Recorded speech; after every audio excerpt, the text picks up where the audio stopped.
Underwriting for the Money Doctor Show is provided by Regari Real Estate, Federal Street, Greenfield, a third-generation real estate agency serving the Pioneer Valley. Ryan and Casey Liquors, Main Street, Greenfield, exploring the world one glass at a time. West County Equipment Rental of Shelburne, daily, weekly, monthly rentals, 625-6463, or on the web at westcountyequipment.com. The Franklin County Community Development Corporation, growing sustainable businesses and communities since 1979. www.fccdc.org. Weld Communications, Marketing and Publicity, helping businesses spread the word in the Pioneer Valley and beyond. www.weldwords.com. There's a better life if I could be debt-free, but oh, my money is a mystery. I was feeling overwhelmed and it was wearing thin when I knocked on the door and heard the doctor's in. Oh, the doctor's in, the doctor's in. She got the right prescription to help you win. Oh, the doctor's in, the money doctor's in. Hello and welcome to the Money Doctor Show. I'm Dr. Frances Rahaim, president of Power Down Debt, a positive debt management company. And my guest today is Ray Perkins from CarSense in Greenfield, Mass. Welcome. You are in Greenfield, right? Yes, we are. Just over the line. Thanks for doing this. Thank you for having me. My pleasure. Now, I have to start off by saying that you're the mechanic on my Jeep for many of the things that happened to my Jeep. Yes. And I called a friend from there one day and said, so, you know, I can only talk for a minute because I'm at the mechanics, but you should see this place. This is exactly what I remember a mechanic shop looking like when I was a kid, because I was raised around automobiles. And you know, it's you've got parts places, you've got a computer, of course, everything's up to speed, but you've created this sort of world at CarSense that works for you at the place that you're at in your life. And I'm going to ask you about background and all of that, but I wanted to say that I decided to ask you to come on as a guest when you were giving me a ride home one day. And we started to just talk, just two people talking. Mm-hmm. And I learned right away you didn't want to advertise your business, you didn't need more business, you weren't trying to flog anything. But you had this real personal story, which we're going to let unfold. But I found it to be really inspiring, particularly from a working guy's point of view, as opposed to, sometimes, you know, we might have a guest on who is very, very white collar. You're sort of a mix, but when off camera I said to you, you know, a mix, you said, no, blue collar. I want to get that part of the story out. So enough of me blabbering here. Start to talk to me about what happened in your background. Go back to when you were a kid a little bit. Well, I'd come from some pretty humble beginnings. Our family wasn't well off, or not even middle class, okay? And at about the age of 13, 12 or 13, well, I'll go back a little further than that. My dad was a mill worker. Right. A blue-collar mill worker, worked 49 years at the Strathmore Paper Company over in Turners Falls. At Strathmore, yep. A long time to work in one shop. Yes. And it was a mill worker's income with 4 children and a wife. It didn't stretch very far back in the 50s and the 60s. It wasn't a lot of money. Sure. And so we weren't exactly the privileged few or affluent at it by any means. Right. As time went on, my mother took ill I was about 12 or 13, and she passed away, unfortunately, at that age, leaving a father who was 50-something years old without the skills, the single parenting skills that a lot of fathers have today. And my dad, five children, did you say? Yes. Yeah, and 5 kids. And didn't have the single parenting skills that one would assume you could have. Right. He was a mill worker. He was he was busy trying to bring home trying to bring home a paycheck, but there again, he had a very limited education as well. Sure. And so when my mother passed, her mother and father, my grandfather, maternal grandparents, took myself and a brother. The kids got split up into different families. My mother had 4 sisters, so the kids kind of went to different places. And my maternal grandparents took me to live with them at the age of 13 in Deerfield, old Deerfield. And at that time, everything went along fine, and I did chores and I had paper routes and so forth. And my life went along until I got to be 16, and as the want would be in the early 60s, middle 60s, at the age of 16, I thought I had all the answers.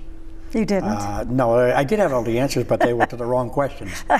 And at that time, at 16 years old, I decided that I was going to make my way upon the world. You were done leave with school, right? I was done with school. I was 16. I was legal age. Sure. October, turned 16. Legal age 16? Legal age to leave school, right? Yes. That's right, yeah. My grandparents didn't like the idea, and they tried to convince me not to, but I had bought my first new car. I had a brand new car that I had saved my money for. And what was it? I still have the car. Super Sport. It's a 66 Chevy 2 Super Sport. Yeah. And I went to work at a gas station, a local gas station, pumping gas.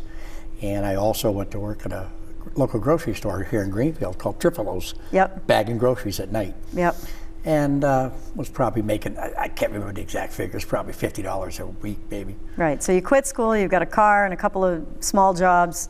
And I had the world. What I thought was my world. Yeah, until. Rather limited, but it was my world. Okay. And I went along doing that for a couple of, about 17, 18 months. And I can recall my grandfather, who had evidently had enough of me not going to school. None of his children, he had 5 children, they had 5 children as well, and none of them ever graduated from high school. Wow.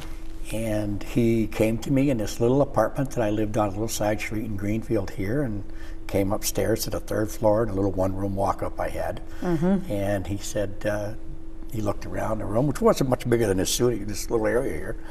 And he said, "This is the way you want to live. This is what you want to do with your life." And I think the refrigerator had a Hostess Twinkie and a sour carton of milk in it at the time. And he got you. He got me. So he said, "I'll tell you what I'll do." We made a deal. He said, "If you come back to the house, move back in with us, I'll provide everything you need to go to school with." He says, "I will give you you'll have food, clothing." He said, "But you won't be able to keep your car on the road. You have to put that away until you're done with school." He didn't make you sell it, though. No, he just said, "Put it away." He did not make me sell the car. Oh, he was a smart man.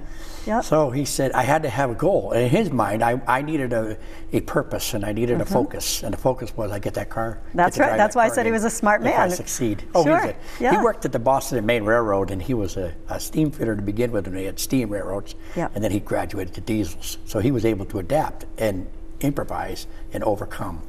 He also lived through the Depression as well. Sure. So. And now he's raising his grandkids. Now he's raising his grandsons. He's got an incentive He's in his too. middle 60s, late 60s. Right. And he said to me, he said, "Well," I'll do this for you. I said, "Well," I says, "Grandpa, I'm not really ready to go back to school. I was going to be 18 years old that following October. Mm-hmm. And I wasn't going to go back to school as a sophomore. I quit in the 10th grade. Right. And I said, I'm not going to be 20 years old and 21 years old and graduate from high school. That was the pride thing. Pride thing. Right. So he said, "Well, I know a lot of people in town." He was well thought of in town. So subsequently, he came back home after he came back to see me, and he said, "I got a plan." He says, "I talked to the superintendent of schools, I talked to the chairman of the school board, and I talked to the school principal." Yep. And he said, "I convinced them that if you were able to get sufficient grades on the final exams that they had administered the previous 2 years, yeah, in the required subjects that you need to pass to graduate, they'll let you come back as a senior." Effectively, wow. It turned Stay out with your that I was class, going right? to skip the 10th and the 11th grade and come back as a 12th grader. Right. It appealed to me, and I said, "Well, I'll give it a try." I had no qualms about it, no trepidation about trying it, because to be honest, the schoolwork wasn't difficult for me, it was boring. Right. And you weren't challenged. I needed to be challenged. So this did challenge me, it really did.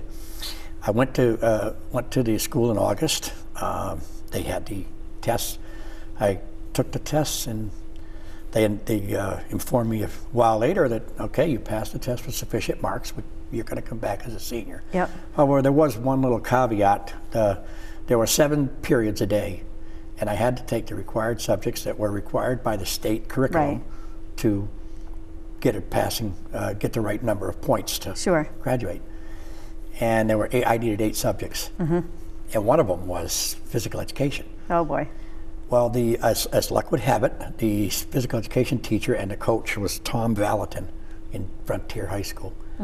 He is probably, other than my grandparents, my grandfather, the main reason I graduated, because he allowed me to be his assistant after school each day, and that fulfilled my obligations for PE. Wow. I worked with him every day. So I stayed after school every day for that last year, senior year.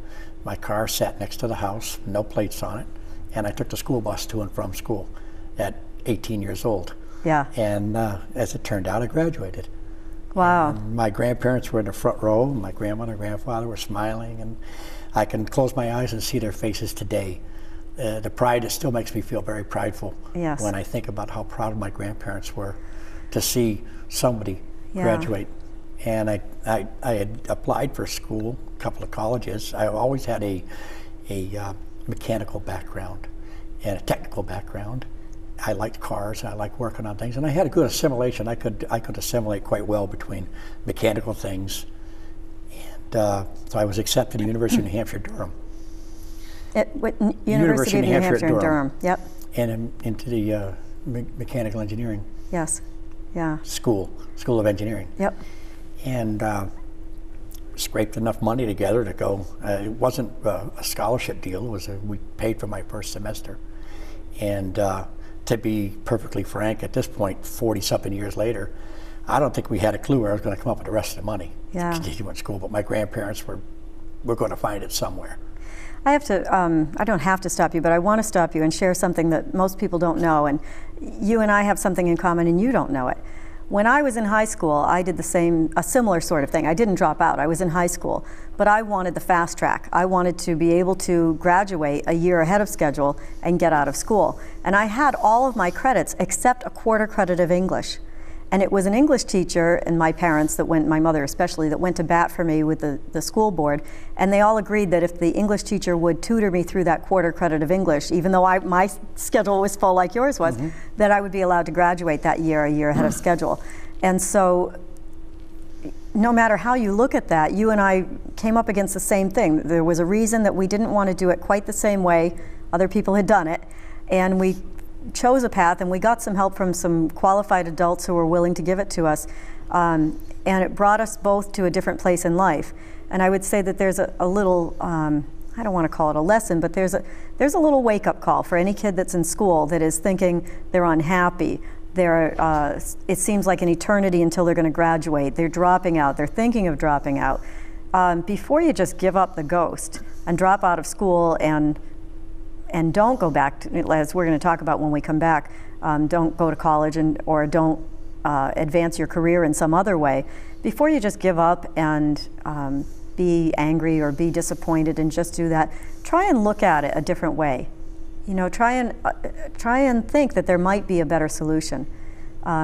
So when we come back, we're almost out of time for this part, but when we come back, I want to talk further to you about what happened at that point. I know you went to college, and we'll fast forward a little bit. I want to get your advice, if we can call it that. I want to get your thoughts on what kids could do today to maybe do things a little differently than you or I did, and what of your decisions would also help them to follow that as well. Great. So when we come back, we'll continue further. My guest today is Ray Perkins from CarSense. We'll be back in a moment. Underwriting for the Money Doctor Show is provided by Rahaim Real Estate, Federal Street, Greenfield, a third-generation real estate agency serving the Pioneer Valley. Ryan and Casey Liquors, Main Street, Greenfield. Exploring the world, one glass at a time. West County Equipment Rental of Shelburne. Daily, weekly, monthly rentals. 625-6463 or on the web at westcountyequipment.com. The Franklin County Community Development Corporation. Growing sustainable businesses and communities since 1979. www.fccdc.org. Weld Communications, Marketing and Publicity. Helping businesses spread the word in the Pioneer Valley and beyond. www.weldwords.com. Hello and welcome back to the Money Doctor Show. I'm chatting today with Ray Perkins from CarSense. Welcome back, Ray. Thank you. Thanks. So we were talking a lot about people that supported you when you were growing up in your quest after you left school to get you back into school, graduate, and then go on to college. and your dad, your grandfather, of course, and also a man named Tom Valentin. Yes. Who, off camera, everybody was talking about stories because this man was so well known, and some of the adjectives that came up were, you know, he commanded a presence, or he demanded respect, ruggedly handsome. So this guy sounds like he was a coach, a mentor, really instrumental in getting you back on the right path. He was somebody who I wanted to emulate, okay? And there are very few people you meet when you're 18 years old that you want to emulate. Yes. What was it about him? Do you recall? He had a commanding presence. He had a respect that you, when he said something, he was straight arrow. He was 100% for your interest. He didn't have a self-interest bone in his body. Yeah. He was for the common good of the kids that he dealt with, and the boys and girls that he was surrounded by in his job, and many years as the head coach and phys ed teacher at Frontier Regional High School. And I don't think you would be able to find a student that was under his tutelage that you could find that doesn't have the same opinion. A high opinion of him, yeah. High opinion of him that, I mean, myself and your cameraman, who happened to go to Frontier as well. Right. Both from several decades in between. Yeah. And this is, I mean, the man's presence was empowering to people, and it was enduring, because your cameraman went to school, graduated 20 years after I did, frankly. Sure. Sam, that's Sam. Yeah. Sam Pye from that. So if he had that kind of influence over that length of time, he was quite an impressive man. Yeah. And everybody wanted to be like him. And that lined up with your grandfather's attitude as well. My grandfather's attitude was that you could do anything you put your mind to. Yeah. Do not waste your mind. I'm sensing a common thread: work ethic. Work ethic, and his work ethic, Tom's, Coach Valentin's work ethic, my grandfather's work ethic, right. And mine today is the same. Today, it hasn't changed. And I have two sons that have followed my footsteps and done the same thing. When you were struggling with all of this, tech schools weren't a reality. No. You couldn't have just gone to a tech school. There weren't any tech schools. Well, there was, I think there might have been one or two tech schools in the area. I think Smith School in Northampton. And I don't know, I think Greenfield might have had a Vo-Tech section that they had printing, and I think they had machine shop and so on and so Sure. on.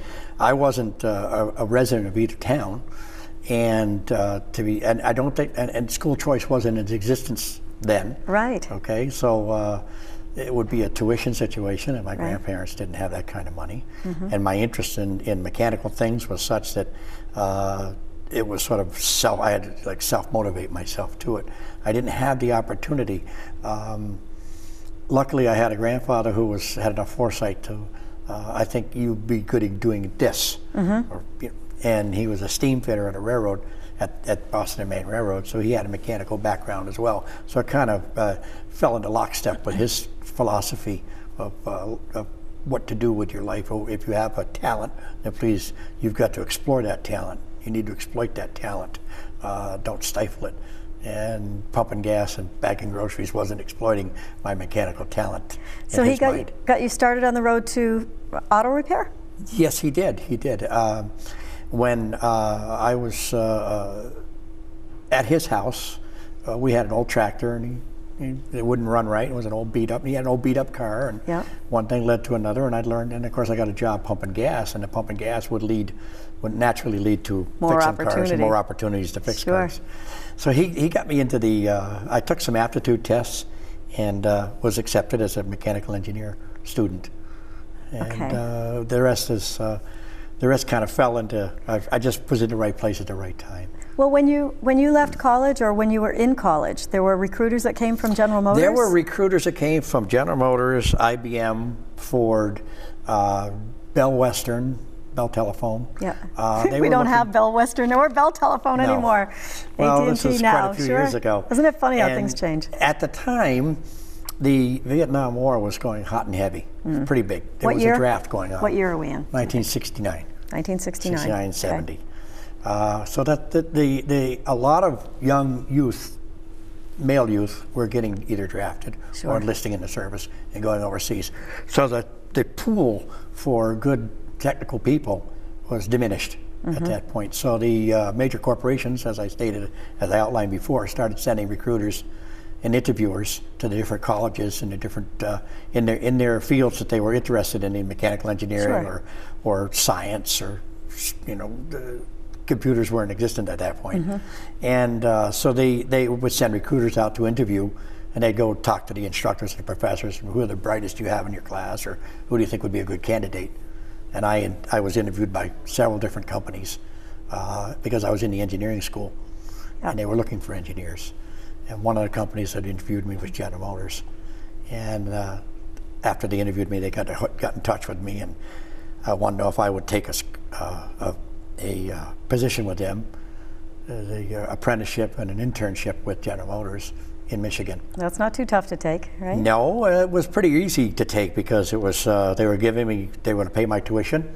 I got off-campus housing. I had a little job, I had a little salary with them. The only thing is I had to achieve a certain GPA, and I also had to promise and sign a contract with them to work for a sufficient number of years after graduation, so sort of pay them back for their investment. Indentured servitude. More like that, bit, right? But they paid me, so it wasn't really indentured. I'm kidding, but again, work ethic. You got to have a good GPA. You have to work this number of years for us. And they saw the same thing in you. You stayed at school. When everybody else went home for vacation or spring break, I went to work in the plants. And they would rotate it. From one time I went to an assembly plant, another time I went to a manufacturing plant for components, another time I went to an R&D plant for research and development. Was that a requirement of theirs that you stayed in school during those breaks, or?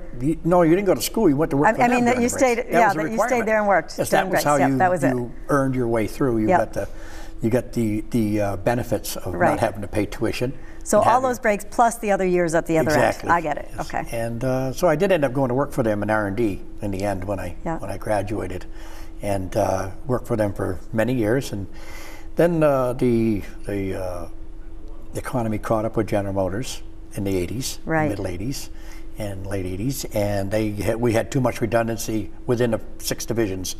Pontiac had their engineers, Chevrolet had their engineers, Buick had their engineers. Subsequently, they decided, well, we're going to have to pare down our staff. Right. And they went around to anybody who had a certain number of years in, they included your school time as well. They did. They counted that as years. That was nice. So they said, you got a certain number of years in, we're going to buy you out. Right. We'll give you a golden handshake. The golden handshake, the severance package. Move you back home if you wanted to move back home. Wow. This was a kinder, gentler corporation. It's a kinder, gentler push out the door. Well, GM